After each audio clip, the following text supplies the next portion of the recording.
स्वागत है आपका हमारे विशेष कार्यक्रम सफल किसान में। सफल किसान एक ऐसा कार्यक्रम है जिसमें हम सफल किसानों की कहानियां आप किसानों तक पहुंचाते हैं। जी हां, हमारा प्रयास होता है कि उन किसानों को एक मंच मुहैया किया जाए जिन्होंने अपनी इच्छा शक्ति, लगन और नवाचार के दम पर अपने आप को सफल किसान के तौर पर स्थापित किया है। तो चलिए शुरुआत करते हैं आज के सफल किसान की।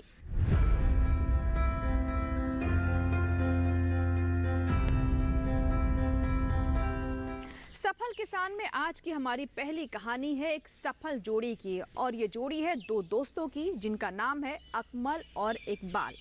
अकमल और इकबाल ने सोचा क्यों ना बकरी पालन के क्षेत्र में नई संभावनाएं तलाशी जाएं। हालांकि बकरी पालन की बात करें तो इसमें लागत बहुत कम होती है, लेकिन अगर सही ट्रेनिंग के साथ इसकी शुरुआत की जाए तो लागत कम होने के साथ साथ इसमें लाभ को भी बढ़ाया जा सकता है। कैसे अकमल और इकबाल ने सरकारी योजना का लाभ लिया और ट्रेनिंग लेने के बाद इसे व्यावसायिक रूप से स्थापित किया, आइए जानते हैं।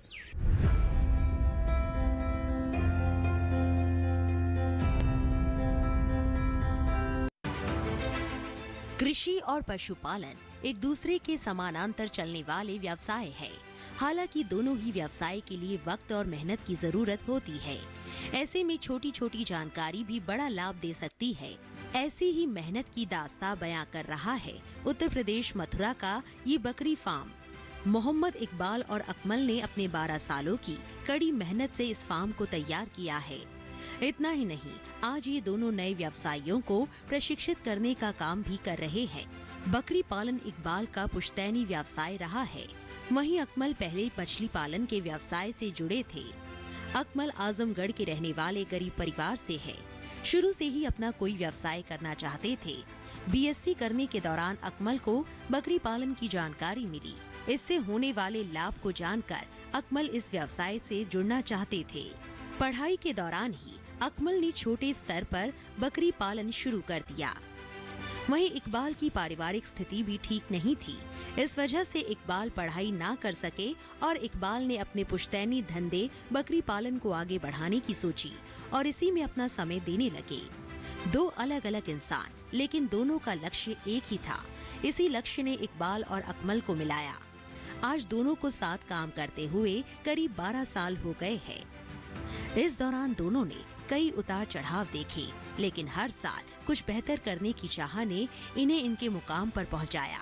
अपना कारोबार बढ़ाया, आगे बढ़े और अजमेर में काफ़ी साल बिजनेस किया और बकरी के ही धंधे से आज हम, अल्लाह का एहसान है कि बहुत आगे बढ़ चुके हैं। और इसमें देखिए कि सबसे बड़ी बात क्या है कि आदमी अगर दिल से, मेहनत से, लगन से काम करे तो बहुत कामयाबी का धंधा है और बहुत अच्छा बिजनेस है ये। फादर, मेरी मदर सब लोग आजमगढ़ के रहने वाले थे।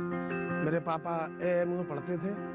एएमयू पढ़ने के बाद उस वक्त हालात बहुत ज़्यादा कमज़ोरी के थे और काफ़ी पहले की बात हो गई है।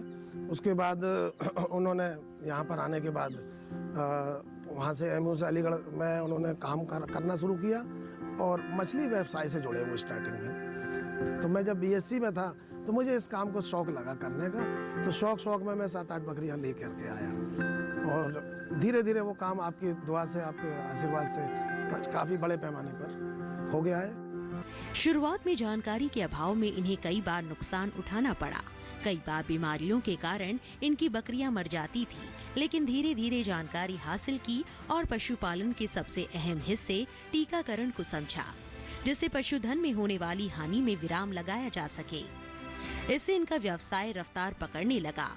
अब इन दोनों ने अपने व्यवसाय को एक नया रूप देना चाहा और 3 साल पहले छोटे व्यापारियों को बकरी बेचने का मन बनाया। इनकी बकरियों की मांग तेजी से बढ़ने लगी। नए व्यवसायियों को जोखिम का सामना न करना पड़े, इसके लिए अकमल और इकबाल अपने इस व्यवसाय की जानकारी लोगों तक पहुंचाने लगे। इसके लिए हर माह प्रशिक्षण शिविर का आयोजन करते हैं। शिविर में विशेषज्ञ और पशु चिकित्सक होते हैं शामिल। पशुपालकों में ये प्रशिक्षण बिल्कुल निशुल्क दिया जाता है। एक बार के शिविर में करीब 50 लोग हो सकते हैं शामिल। पशुपालकों को टीकाकरण, आहार, आवास और प्रबंधन संबंधी दी जाती है जानकारी। किसी व्यवसाय की सफलता मार्केटिंग पर निर्भर करती है। अकमल और इकबाल बकरी पालन से जुड़ी जानकारी के साथ साथ मार्केटिंग के गुण भी बताते हैं। यहाँ तक कि पशुपालकों से लगातार जुड़े रहते हैं और इनकी समस्याओं का समाधान भी करते हैं। पिछले कुछ समय से इस व्यवसाय में संभावनाएं काफी बढ़ी है, जो लोगों को रोजगार देने और आत्मनिर्भर बनने की राह आसान करती है।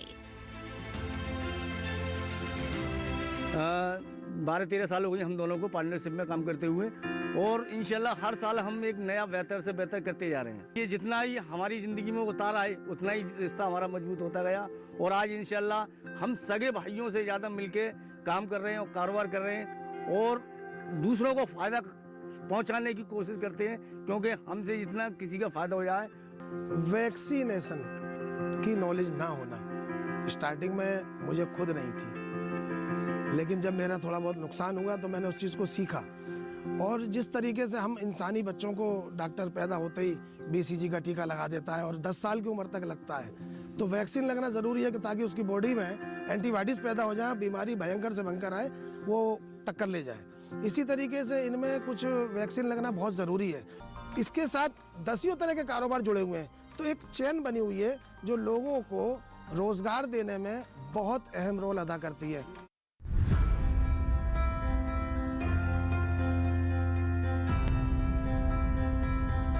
देखा आपने कि अगर बकरी पालन को भी व्यावसायिक रूप से किया जाए तो कितने इसके लाभ हैं, क्योंकि बकरी के दूध को भी काफ़ी पसंद किया जाता है।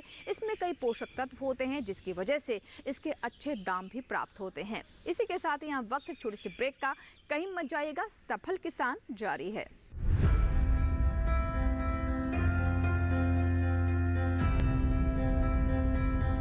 ग्रामीण विकास मंत्रालय द्वारा प्रायोजित जनजातीय महिलाओं को बनाया स्वावलंबी। 1483 हेक्टेयर में तसर रेशम की खेती करने में महिलाओं को मिला सरकार का साथ। महिला किसान सशक्तिकरण परियोजना आत्मनिर्भरता की ओर एक महत्वपूर्ण कदम, केंद्रीय रेशम बोर्ड द्वारा कार्यान्वित।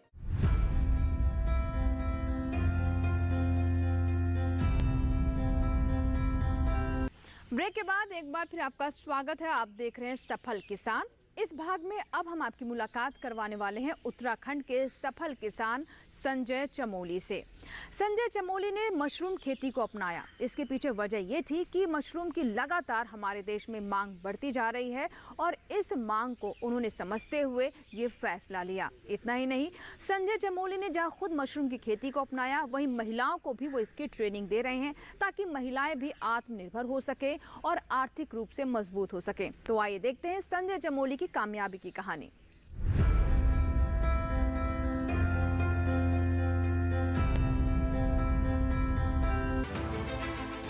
उत्तराखंड हरी भरी वादियों से ढका प्रदेश, जिसका अपना खूबसूरत इतिहास है। यहाँ की लगभग 90% जनसंख्या कृषि पर ही निर्भर है।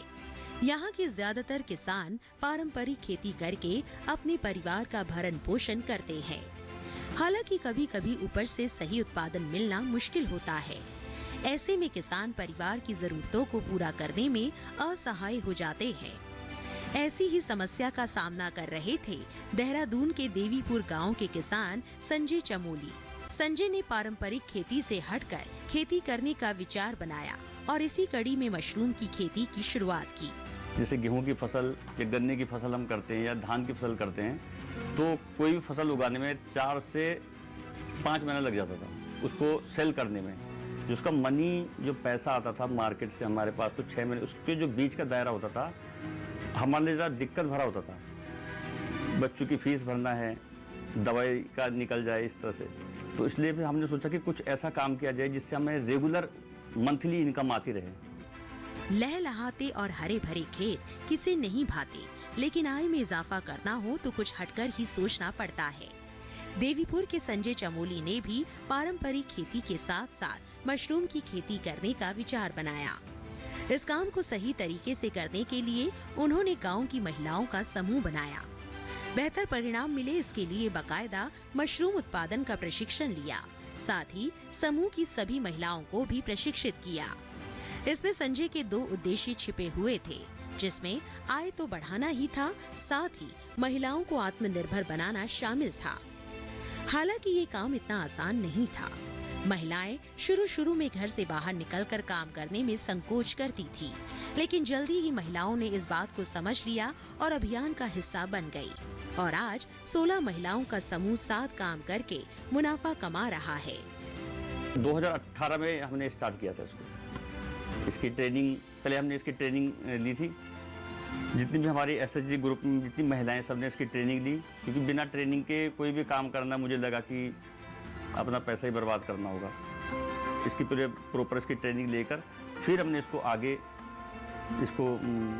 चालू किया प्रोसेस को। हमारे आस पड़ोस में जितनी भी महिलाएं थी, हमने इनसे बातें की, भाई इस तरह से ग्रुप बनाएंगे और आप लोगों को सबको हमारे साथ काम करना होगा और जो भी इनकम होगा हम सब में बराबर बटेगा, बराबर की हिस्सेदारी होगी। जो महिलाएं हमसे जुड़ी हैं इस मशरूम से या खेती बाड़ी से, उनको ये सुकून है कि हम अपना जो भी अर्न कर रहे हैं अपनी मेहनत से कर रहे हैं। पहले उनको कुछ भी सामान लेने के लिए घर वालों से पैसा लेना पड़ता था, लेकिन आज वो महिलाएं अपने घर वालों को पैसा दे रही है कि आज हमने इस महीने 5,000 का मशरूम बेचा है या कुछ या 10,000 का बेचा है, तो वो उस हिस्से से अपने बच्चों की पढ़ाई अच्छी कर रही है, कपड़ा भी अच्छा पहन रही है और अपने परिवार का भरण पोषण भी अच्छा कर रही है। संजय ने ऐसा रास्ता चुना जिसमें वो अकेले नहीं थे, उनके साथ थी उनके समूह की ताकत। और जिस अभियान में कई लोगों की मेहनत छुपी होती है, वहाँ सफलता मिलना लाजमी है। हालांकि शुरू में थोड़ी मुश्किलें जरूर आई, लेकिन संजय ने हार नहीं मानी और आगे बढ़ते गए। एक समय तो ऐसा भी आया कि आसपास के लोग हतोत्साहित करने लगे, लेकिन संजय ने इसे चुनौती माना और अपने काम में जोर शोर से लग गए। यही वजह है कि संजय आज एक कामयाब किसान है। वहीं दूसरी तरफ समूह से जुड़ी महिलाओं को रोजगार मिला। आज महिलाएं खुद को आत्मनिर्भर महसूस कर रही है।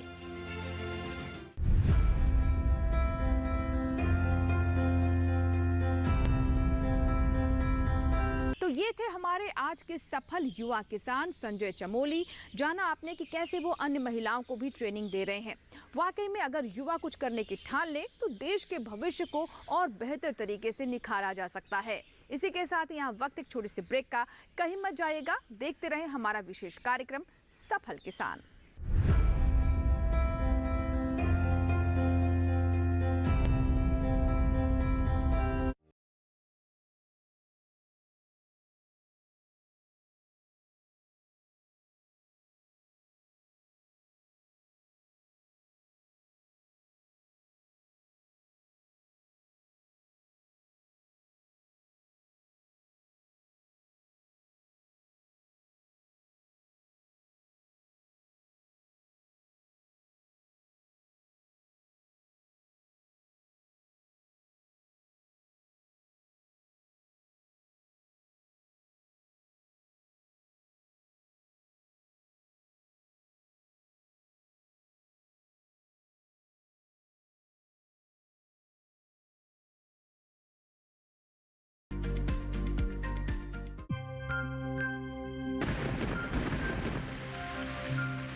ब्रेक के बाद एक बार फिर आपका स्वागत है। आप देख रहे हैं हमारा विशेष कार्यक्रम सफल किसान।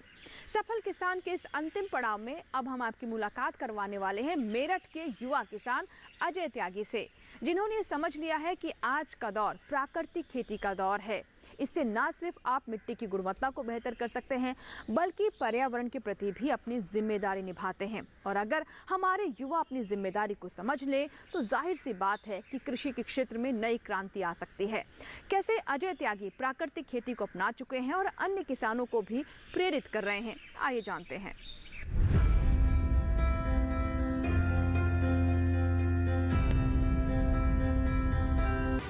युवाओं का लक्ष्य होता है कि वो उच्च शिक्षा लेकर किसी बड़ी कंपनी में सेवाएं दे और वहां उन्हें उनकी शिक्षा और मेहनत के हिसाब से सैलरी पैकेज मिले। ज्यादातर युवा इसी सपने को लेकर बड़े होते हैं। ऐसा ही सपना देखा था उत्तर प्रदेश मेरठ के अजय त्यागी ने। MCA करने के बाद गुरुग्राम की मल्टीनेशनल कंपनी में अजय ने करीब 1.5 दशक तक नौकरी की। नौकरी के दौरान अजय मेहनत करते गए और आगे बढ़ते गए, लेकिन अजय को वो संतुष्टि नहीं मिल रही थी जो वो चाहते थे। किसान परिवार से ताल्लुक रखने वाले अजय को बड़ा शहर, अच्छी नौकरी होने के बावजूद शुद्ध वातावरण, सेहतमंद भोजन नहीं मिल पा रहा था। यहीं से अजय ने गांव वापस आकर खेती करने का विचार बनाया।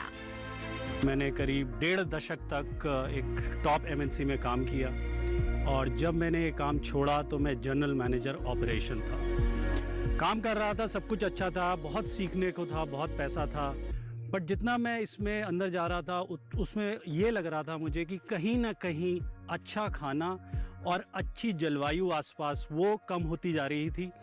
कहीं ना कहीं क्वालिटी ऑफ लाइफ धीरे धीरे धूमिल होती जा रही थी। अच्छा खाने को, जहर मुक्त खाने को आसपास नहीं था।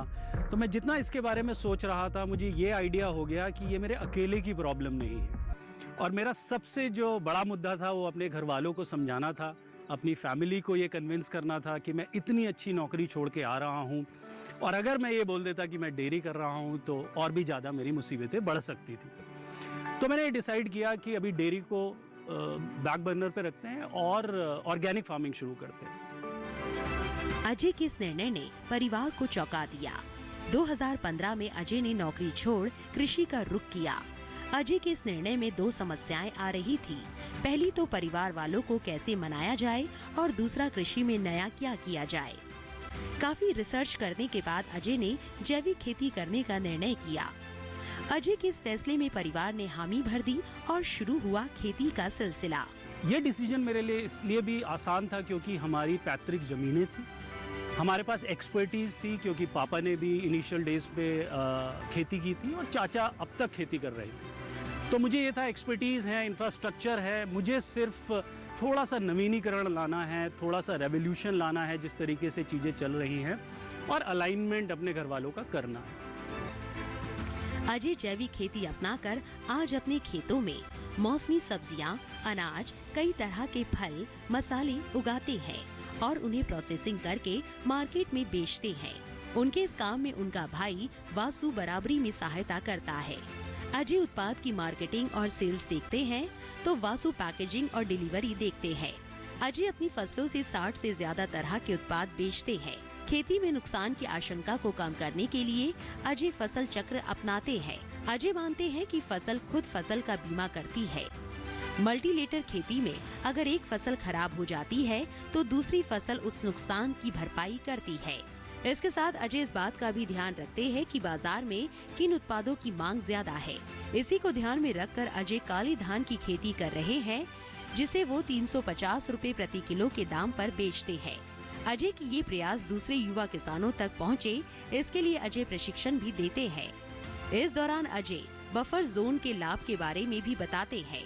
इस खेत में जैसे देख सकते हैं, मैंने मक्का भी लगाई हुई है और मैंने उड़द भी लगाई हुई है। अब उड़द एक लेग्यूमिनस क्रॉप है जो नाइट्रोजन जो एयर की होती है अपनी जड़ों में फिक्स कर देती है। एक राइजोबियम बैक्टीरिया है जो सिम्बायोटिक रिलेशन के थ्रू वो काम करता है।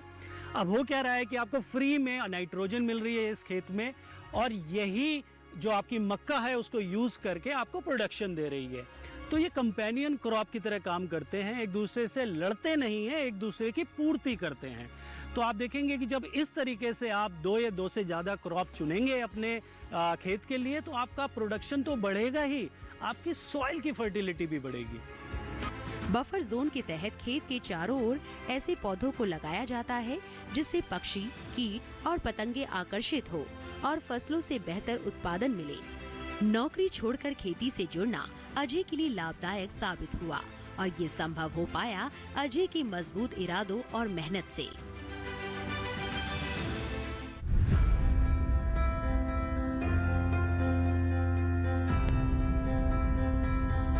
तो ये था हमारा आज का विशेष कार्यक्रम सफल किसान, जिसमें हमने आपको 3 किसानों की कहानियां दिखाई।